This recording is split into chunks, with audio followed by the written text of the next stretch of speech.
This lecture is brought to you by CNCB Academy of Science and Technology. Visit us at cncbacademy.com. Hello, I am Devashish Sanjay from the Department of Physics. Today we are going to discuss quantum mechanical scattering. The plan is to review the theory of quantum mechanical scattering very briefly, and then we will do a few problems. This is not a very rigorous course in quantum mechanical scattering, so there won't be any derivations. So if you are new to quantum mechanical scattering, then it may not be very useful. And with this, let us get started. So this is the geometry of scattering. So here is the scattering center, and from the left hand side, particles are coming. So there is a flux of particle, and let the flux be I, say number of particles crossing per unit area per unit time, let that be I. So here what we are considering, here we are having a lateral view. So, but if you have a frontal view, what we will have is an annular region of radius S and width ds. So we will be considering the particles that are incident within the area 2 pi s ds. So if the intensity is I, then the number of particles incident per unit time in that area will be I into 2 pi s ds, and those particles that are incident in that annular region, they will get scattered in a solid angle which is d omega. So particle that is here will eventually get scattered. It will go like this. It will be scattered less because it is further away from the scattering center. So eventually this dotted line is the asymptote to this curve. Similarly, the particle that is here will get scattered off. It will go in this direction, and this dotted line is the asymptote to this curve. And this angle is a solid angle. Here the picture is two-dimensional, so I am not able to show the solid angle, but what we have here is a solid angle d omega. So all the particles that are scattered within this angular region of that circle will eventually get scattered within this solid angle d omega. And this is the scattering angle, right? Theta is the scattering angle. So if it went straight, then theta would have been 0, but since it's not going straight, it's getting scattered by this scattering center, and so it will be scattered by an angle theta. So it will be theta, and it's actually this is theta, and then this is theta plus d theta.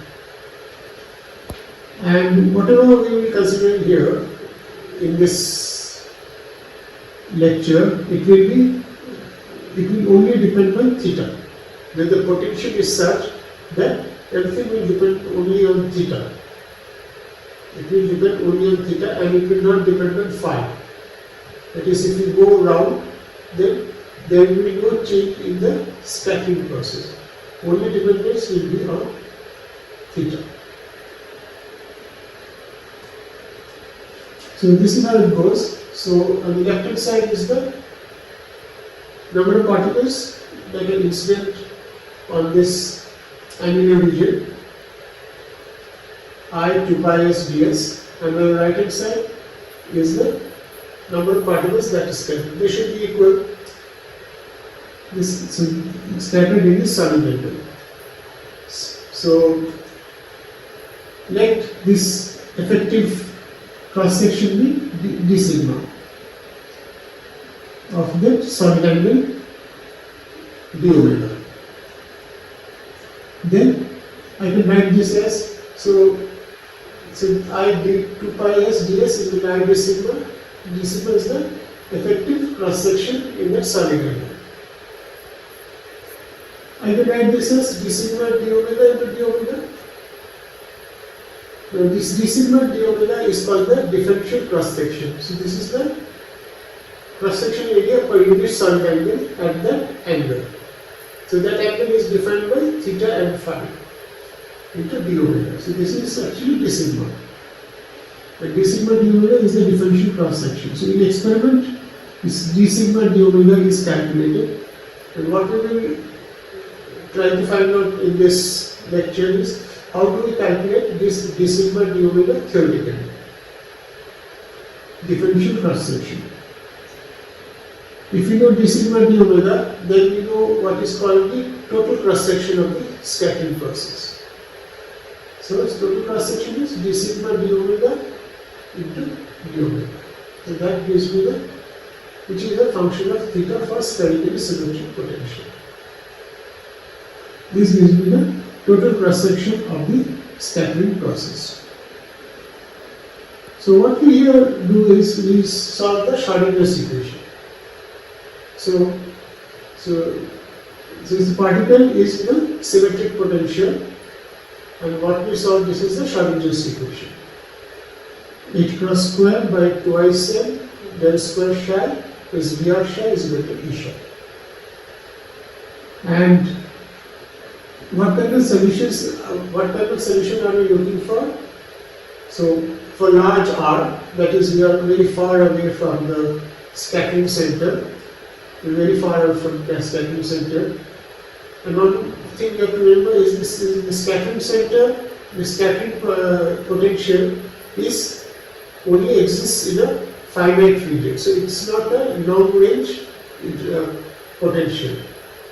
So this scattering potential only exists within a finite region, and beyond that, the scattering potential is almost does not exist.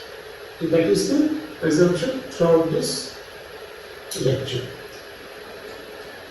So for very large R, what do we get?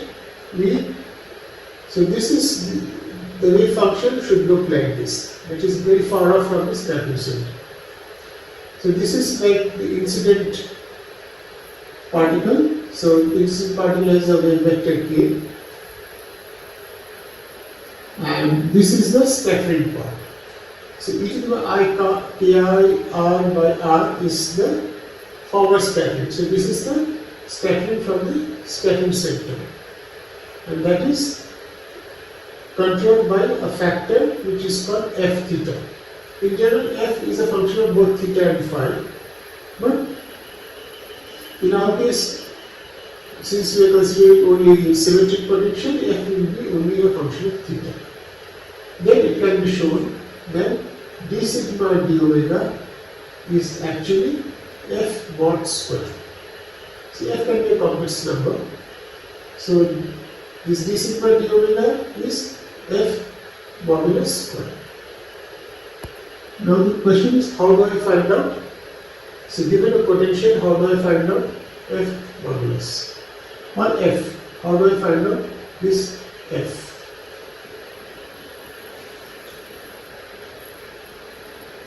Because f is related to scattering cross section. So for that, so we can do it using Born approximation, and we will see what is Born approximation. But before that, we have to solve Schrödinger's equation. This Schrödinger's equation we have to solve. This Schrödinger's equation can be put it in this form. Del square plus k square psi is equal to hr. What is k square? K square is twice me over h bar square. And what is h? H is a function of r.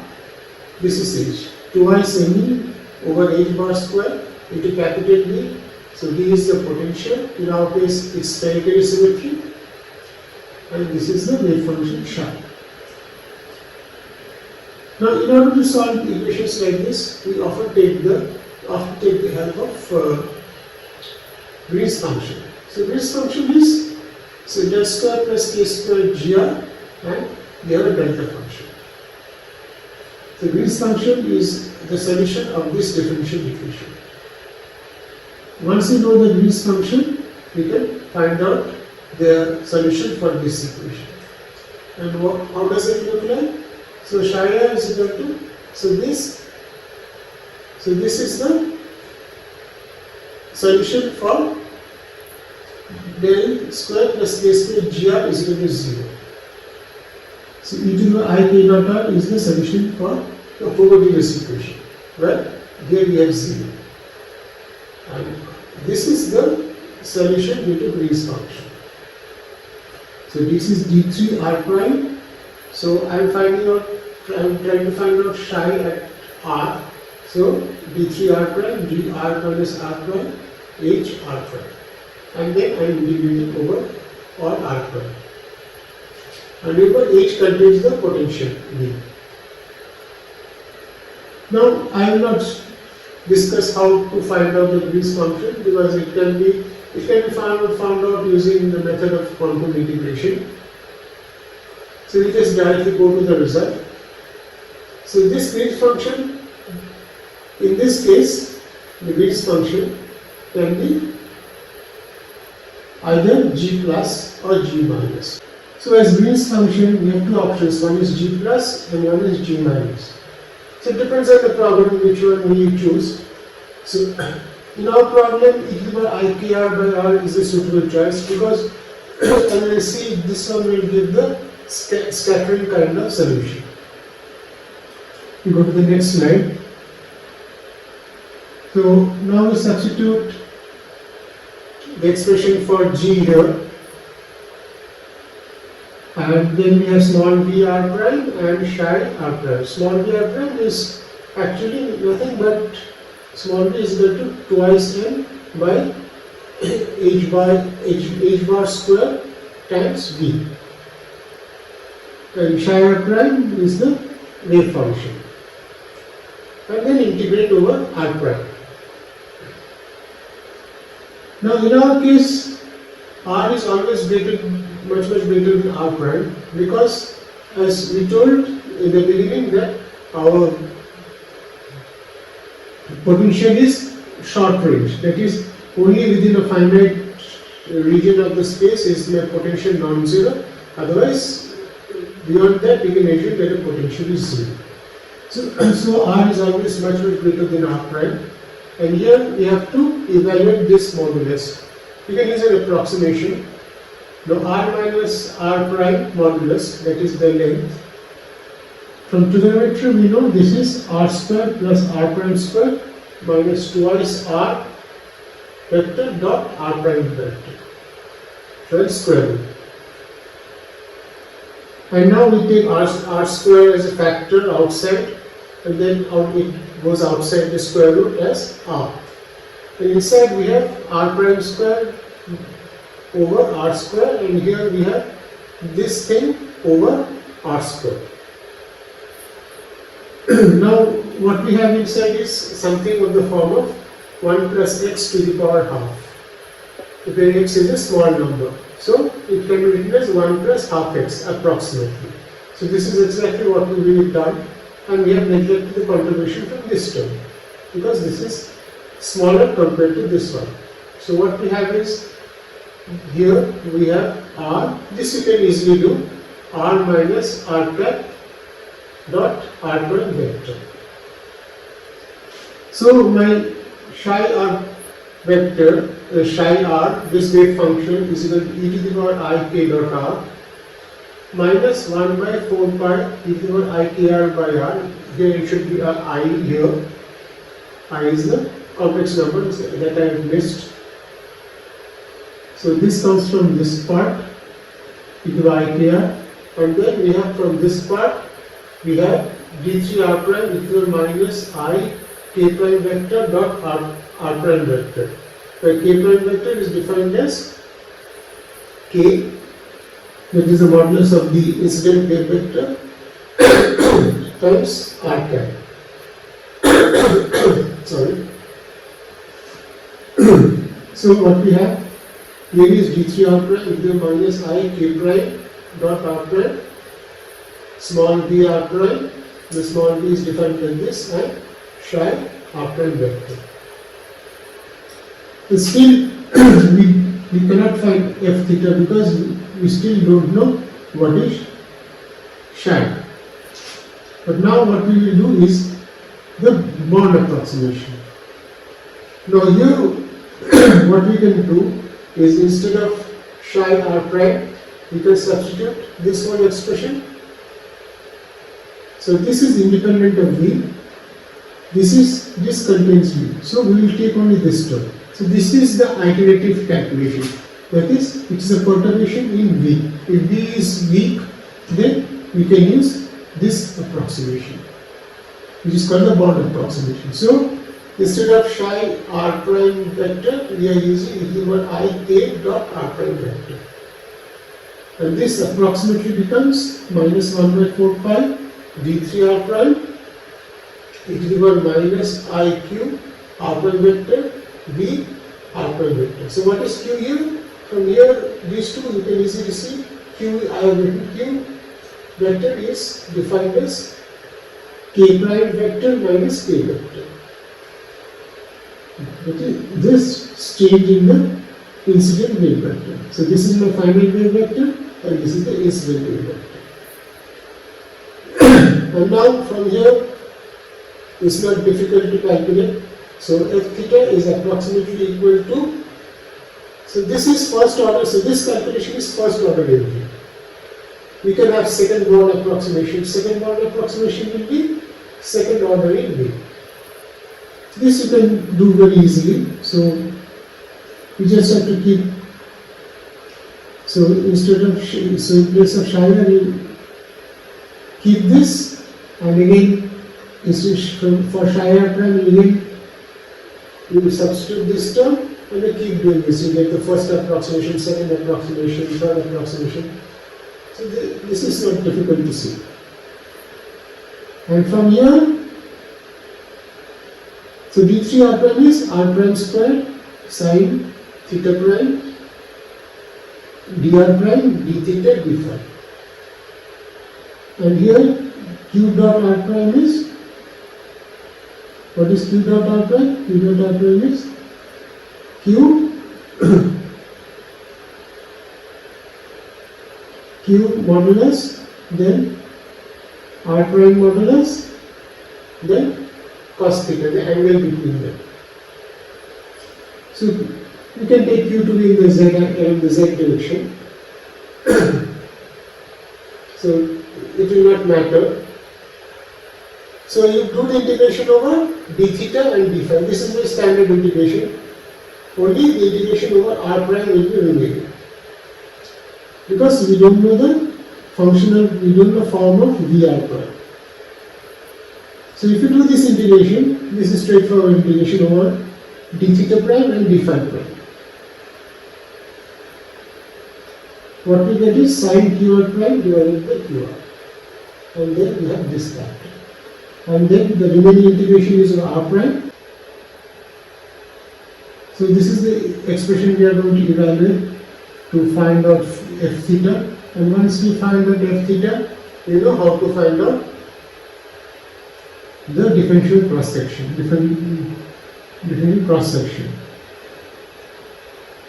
That is, we have to take the modulus of f theta and then square it. We can do a further approximation. This is a part of bond approximation. This is called the low energy approximation. If k is very small, tending to 0, then if you go to this expression, where is the expression?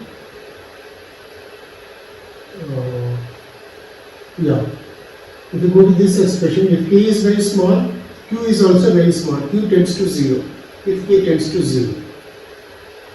If that is the case, because k prime and k have the same modulus, they only differ in direction. That is, this is almost 1, and if in the case of low energy scattering, we just have to integrate over small v r prime over the entire space. So we have to find out this expression. So it simplifies considerably. This happens only when k tends to 0 or low energy scattering. Now we go to partial wave. So this is iterative. What we did was iterative. So this is an iterative calculation in the interaction energy, interaction potential V. But in cases where V is not weak, then we use another technique which is called the partial wave analysis or the phase shift. We use the concept of phase shift.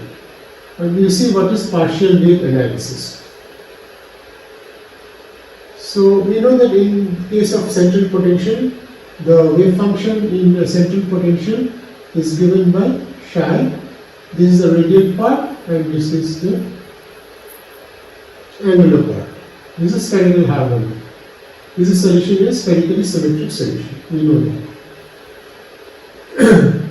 Now R, it can be written as capital R is radial part of the wave function. It can be written as R is equal to small u by small r. The small u satisfies this differential equation d2u dr square plus 2m over h bar square, and we have e minus dr minus L into L plus 1 h bar square divided by 2m r square times u is equal to 0. We know what L is. L is the angular momentum quantum number. So L can take the value 0, 1, 2, 3, etc. Now if for R, large R, where R tends to infinity, this goes to 0 and this goes to 0. If that is the case, then what we can write, so we have only d2u dr square plus 2m over h bar square e, u is equal to 0. That is, u can take this one. In simple form, a into e to the power ikr plus e into e to the power ikr. Right? This is the general solution. So for large R, we can write psi as e to the power ikz. Remember, e to the power ikz is also a solution of the Schrödinger's equation when R is very large. That is, we are far, far away from the scattering potential. In that case, this tells us that this particle or this particle is incident along the z-axis, right? So k is along, so you know, e to the power ik dot r. If k is along z-axis, then k dot r becomes k r cos theta, and r cos theta is z. So we have e to the power ikz, and then we have this part. This part is taken from this portion. So we choose e to the power ikr, and then so for r, capital R becomes e to the power ikr by r by virtue of this relation. This is the part we will not choose, b is equal to 0. And from here, since we are dealing with the scattering problem, there will be no phi dependence. There will be only theta dependence. And if that is so, then m is 0. If m is 0, then we are only dealing with Tn cos theta. There is no associated Legendre polynomial, there is only Legendre polynomial, Tn cos theta. And this coefficient is deliberately chosen, and we will see why. So, our wave function is a function of r and theta. This is because it's a scattering problem, there is no phi dependence in our geometry. So then it is the ikz, this is the incident part. So this is, everything is at large R. And here we have e to the power ikr by r, and then we have the angular dependence because of this, where m is 0. Okay, so we go to the next part. So from here directly, if we if you compare it with our first expression for Shira that is in the first slide, then we can immediately come to the conclusion that f theta is 12 plus 1 al cos theta. So it depends on the coefficient al. This is easy to see. And then we have sigma. What is sigma? Sigma is equal to, we know that d sigma d theta whole square d omega. Sorry, d sigma d theta d omega. D sigma d theta is a differential cross section which is equal to f theta modulus square. And so f theta modulus square we can find out from here. It's not at all difficult. And from here you can immediately get to this f theta square d omega. Only thing that it means is this relation, this orthogonal relation between the Legendre polynomials. So integration 0 to pi Pl cos theta Pl prime cos theta sin theta d theta is equal to 2 divided by 12 plus 1 chronic delta L prime. If you use this relation, then from here we do f theta square, then integrate over solid angle, and the solid angle is sin theta d theta d phi. This is the differential form, sin theta d theta d phi, and do the integration and you get this relation. So in order to do partial analysis, so what you can see is that this part is in the form of angular momentum components. So we have summed over angular momentum components, right? So we have summed over angular momentum components. But this also we will write it in terms of angular momentum components. This part is remaining. So e to the power I kz is e to the power r cos theta, and e to the power I kr cos theta, and this part can be written as, this will not go in details, so it can be written as summation L, that is sum over all angular momentum, I to the power L, 2L plus 1, that's why we had put 2L plus 1 there, here, because we will encounter 2L plus 1 here, then PL cos theta and JL KR, where JL is a spherical Bessel function, the first kind. JLK is the spherical Bessel function. Now for large R, this expression can be written as for large R. So this is an exact expression. For large R, it can be written as summation over L, 2L plus 1 divided by twice I. Then we have PL cos theta, and then this part. Okay, so this part, these two can be combined, and it can be written as e to the power I kr minus 1 e to the power minus I kr divided by kr. This is important. So this is my incident wave. So incident wave can be written in terms of the L components. The L components are the partial waves. These L components are the partial waves. So we have written down e to the power I kz in terms of partial waves, that is, it is sum over the angular momentum L. And why did we write like that? Okay, before we come to that, I didn't derive anything here. So from here we arrived at this point, at this result, but I didn't derive, I didn't explain for large R how from here JLKR I come to this expression. This we all skipped because we are doing a short review of the quantum mechanical scrapping. So now, so why did we write in terms of partial waves or the sum over the angular momentum quantum numbers? The L goes from 0 to infinity. Like L takes the value 0, 1, 2, 3, etc. So it goes on to infinity. So why did I write like that? I wrote like that That's how the theory has been developed, because angular momentum is conserved in central potential. So what we are dealing here with is central potential. That is, the potential is spherically symmetric. Since we are dealing with the central potential, angular momentum is conserved. So if this is my incoming wave, the outgoing wave will have a similar structure. That is, all the amplitudes will remain constant. Amplitudes will not change due to the scattering process. So every component of L will have the same amplitude. Only thing that can change is the phase factor, because phase factor has an amplitude of 1. So if you introduce a phase factor, then the amplitude does not change.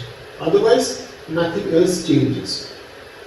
So from here, so this is my incoming wave, from incoming wave, and this becomes my total wave function at a large distance.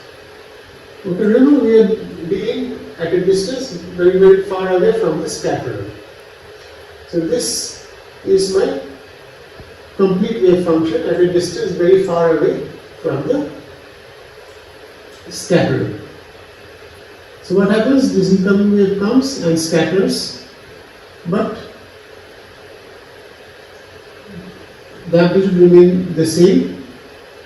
Only thing what changes here, so there are two parts. One is, this is the e to the power I kr by r, this is the outgoing wave, and e to the power minus I kr by r, this is like the incoming wave.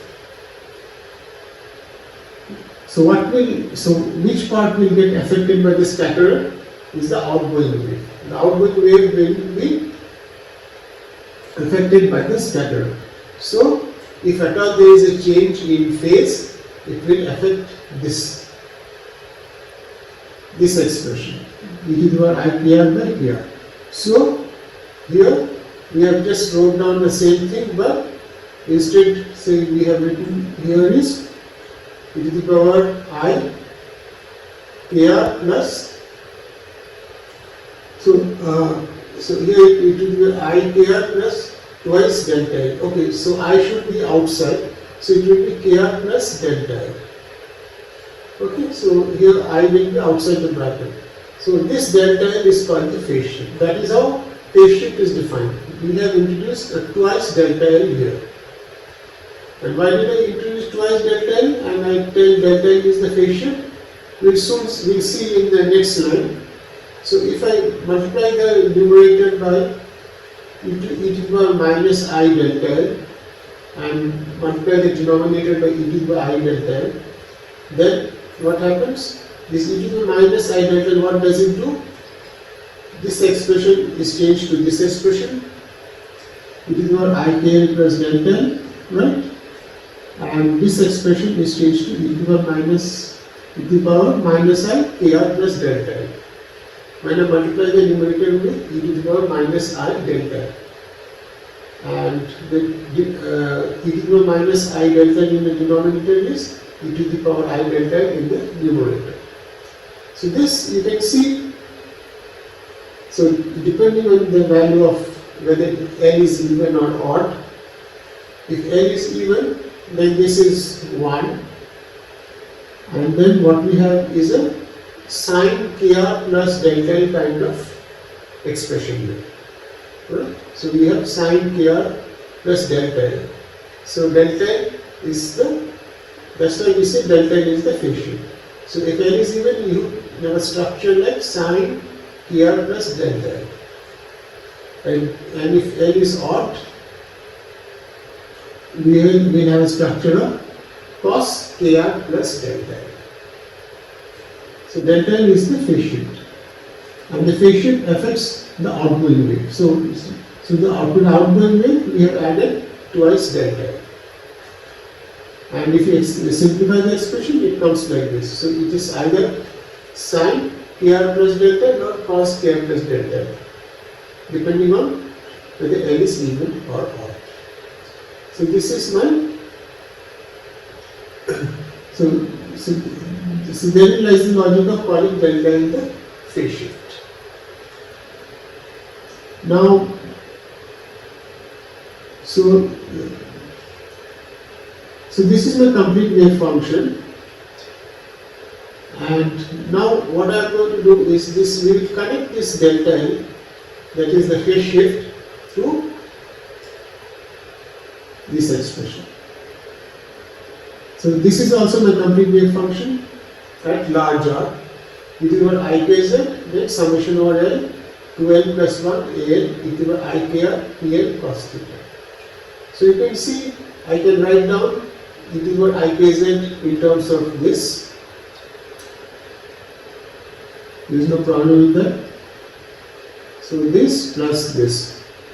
Now I can connect AL to the phase shift. Now I can compare these two.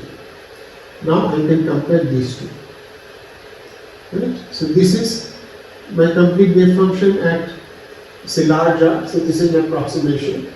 Here also is my complete wave function at large R. And if I compare these two, so what we get is this. So A contains the phase shift.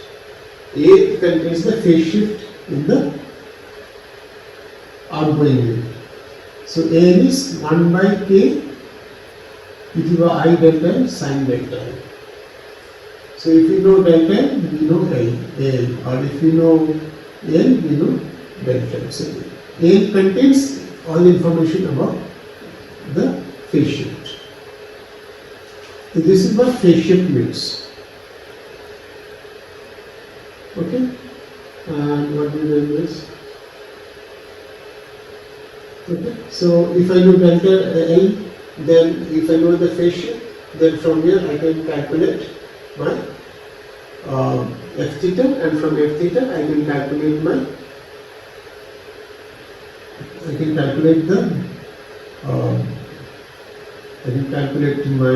differential cross section, and we know how to do it.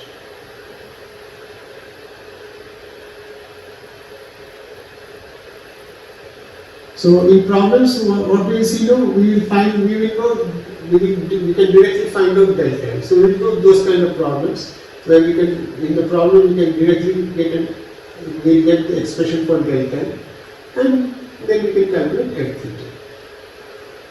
So let us do few problems. So this is a problem, low energy, so the soft sphere scattering is given by the potential. Soft sphere means, so Vr is 0 outside a radius of r greater than a, and inside r is equal to a, it is V0. So this is soft potential. That is, the particle will be, so if the particle is coming from outside, it will be able to penetrate the sphere defined by r is equal to a. That's why it is called a soft sphere. It will be able to penetrate. If this is infinity, then the particle will not be able to penetrate. So that will be a hard sphere. So what we have to find out is the differential cross section, and for low energy scattering. So this is nothing, this is, we just use this expression, we have already done it. So yeah, we just use this expression, that's it. Okay, so here we know what is V r prime. So we just d3 r prime is like r prime square sine r square prime sine theta prime, then d r prime d theta prime d phi prime. We just integrate. What is V r prime? We know what is V r prime. We have already discussed. So V r prime is related to the actual potential through this simple expression, and that will be it. Please do the calculation. You have to integrate, integration over theta and phi is very easy. Integration over r is very simple in this expression, in this problem, because your Vr is 0, outside r is equal to a, and inside r is equal to a, it is your, so it is V0. So it's a constant. So you just find out. So you find out, and that's it. So first you have to find out f theta. So this is the expression for f theta. And once you find f theta, then modulus square, this will be d sigma d omega, the differential cross section. And we go to the next problem. So consider a potential of the form of beta e to the power minus mu r by r, where beta and mu being constants. Show that the differential cross section is this. Now, so here what we are going to use, we are going to use Born approximation. So we go and we have already. So which expression are we going to use? We are going to use this expression. This expression. That's it. So there we have the, so Vr prime is given, and Vr prime is, so in Vr prime there is one r prime in the denominator. So r prime and r prime is r prime square, it cancels with this. So eventually you are left to evaluate this expression, kind of this expression. This kind of expression you have to evaluate. So integration over theta and phi is simple, so I will be doing it. So we have to integrate over r from 0 to infinity e to the power minus mu r. Okay. So this kind of integration you have to do sin qr. And this kind of, so this integral is equivalent to imaginary part of 0 to infinity dr e to the power minus mu minus iq r. It's simple. So imaginary part of this will give me this. So this integral is very easily done. So once you do this integral, so what is the value of this integral? You can do it yourself. You get 1 by mu minus iq if you integrate over r. So we have to take the imaginary part. That's it. Once you have f theta, so this will give me f theta. Once you have f theta, you can do the rest. You can find d sigma d omega. Just do it in carry out the calculation in details and you will get this expression. Yes, I think I am right. Yeah. So just complete the calculation. That's why I am just leaving out gaps so that you can do things yourself. So that way you learn. So we have the next problem, and this last problem of today. So we consider the phase shifts for the we have to find the phase shifts in this problem. This is the hard sphere. It is 0 for r, the potential is 0 for r greater than a and infinity for r less than a. So we have to find the phase shift for L is equal to 0 as well as for L not equal to 0. So that for L equal to 0, the modulus of the phase shift is K A, and for L not equal to 0, the phase shift which is delta L is given by this expression. Tan delta L is equal to minus JL K divided by eta L K, where JL and eta are the spherical Bessel function of the first term and second term. So in order to solve this problem, first you have to go to the differential equation. And we know that for a spherically symmetric potential, the radial part of the differential equation satisfies is given by this. This is written in terms of u, d2 u dr square plus 2m h bar square e minus dr minus l into l plus 1 h bar square divided by 2 mr square u, where u and the radial part of the wave function are related through this expression. Now if I consider L is equal to 0, then this is 0. We are already considering Vr is equal to 0. Remember? Vr is 0. And this is hard sphere, so the quantum mechanical particle will not be able to enter this region. it will not be able to enter the region R less than A. So that's why it's a hard sphere. It will bounce off. R is equal to A. So the wave function should be 0 at R is equal to A. Because inside the particle cannot exist. Only outside R is equal to A, the particle will exist. Now if this is 0, then this differential equation is of the form of d2u plus k square u is equal to 0, and considering the boundary condition that has to be satisfied, u will be of the form of sine k r minus a, because at r is equal to a, this ensures that my u will be 0. So if we now recollect our previous discussion about phase shift here, so I was telling you for L is equal to even, it will be of the form of sine kr plus delta L, and for L is equal to odd, it will be of the form of cos kr plus delta L. Now just connect. So here we have delta, the phase shift is minus Ka, so the modulus is Ka.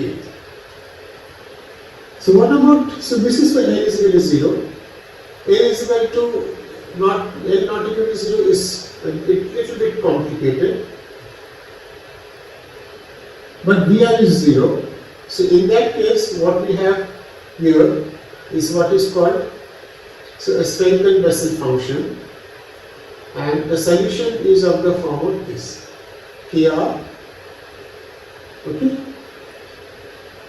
So this is Kr multiplied by Al. So L is a constant depending on L. J and Kr, this is the spherical Bessel function of first term, plus Bl eta L Kr. So this is the exact solution for u. And now if I demand that at r is equal to a, this wave function should vanish, then that means that Bl by Al should be equal to minus JLK divided by eta Lk. So this condition ensures that this wave function is 0 at r is equal to a. And this Al dl by L I am writing as tan delta L. And you can really see why I have written it in terms of the phase shift. So if you just, now we are interested in large R behavior. Whenever we are talking about scattering, we are not very close to the scatterer. Whatever measurements are being taken place, are being done, they are being done at a very far off distance, far away from the scatterer. So for r tending to infinity, JLKR goes as sine KR minus L pi by 2 by Kr. Okay, so and eta L Kr goes as cos Kr minus L pi by 2 by Kr. So this is the asymptotic behavior of the Bessel's spherical Bessel's function, J and eta. Now we can easily see, you can just substitute these things here, J and eta, and you can put sine, you can put, so you can take out Al as factor common, and then you have beta L by Al, dl by L, which you can write tan delta L, that is sine delta L by cos delta L. You can see for even L that L is equal to 2. Just satisfy yourself, L is equal to 2, you will see that this expression takes the form of sine Kr plus delta L. And when L is equal to odd, say L is equal to 1, this expression takes the form of cos Kr plus delta L. I don't want to just take L as a factor out, and then we have VL by L. VL by L is tan delta L, tan delta sine by cos. So we have sine by cos. So let's simplify it. So here we will have a typical that we have discussed for even L. We will have an expression of sine kr plus delta L, and for odd L we have cos kr plus delta L. So delta L is the phase shift, and how is the phase shift connected to the problem? Through this expression. This is known, this is known. So phase shift is known as a function of L. Correct? So if this is known, then phase shift is known as a function of L. Then we can do other things also. We can calculate F theta in principle, because if phase shift is known, then AM is also known. So we have to find this expression. AM is again connected to phase shift through this expression. So that is how it is done. Just check whatever I have told, and that will be all for today. So we'll continue doing problems, and we'll discuss some theory related to some advanced topics in quantum mechanics like scattering and perturbation theory, degenerate perturbation theory also we will discuss, and then time dependent perturbation, etc. So that's all for today. Thank you.